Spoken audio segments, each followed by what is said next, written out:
తెలంగాణ సాయుధ రైతాంగ పోరాట యోధుడు దుర్గా నాయక్ మృతి పట్ల మాజీ మంత్రి ఎర్రబెల్లి దయాకర్ రావు తీవ్ర దిగ్భ్రాంతి వ్యక్తం చేశారు. జనగామ జిల్లా దేవురుప్పల మండలం ధర్మాపురంలో జాటో తండాలో జాటో దుర్గా నాయక్ పార్థివ దేహానికి ఎర్రబెల్లి పూలమాలలు వేసి నివాళులర్పించారు. జాటో దుర్గా నాయక్ మరణించిన సమాచారం తెలుసుకున్న ఎర్రబెల్లి వారి ఇంటికి వెళ్లి నివాళులర్పించారు.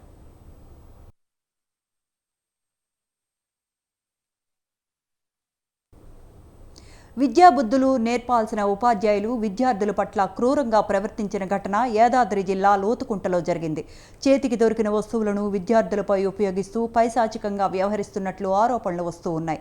ఆదర్శ పాఠశాల ప్రిన్సిపల్ రహీసున్నిసా బేగం విద్యార్థులను కర్కశంగా కొట్టడంతో విద్యార్థినులు అఖిల, అక్షత చేతులకు గాయాలయ్యాయి. ఈ నెల 12న జరిగిన ఈ ఘటన ఆలస్యంగా వెలుగులోకి వచ్చింది. పాఠశాలలో ఇచ్చిన జావను ఆలస్యంగా తాగారనే కారణంతో ప్రిన్సిపల్ 20 మందిని కొట్టినట్లు బాధిత విద్యార్థి అఖిల వాపోయింది.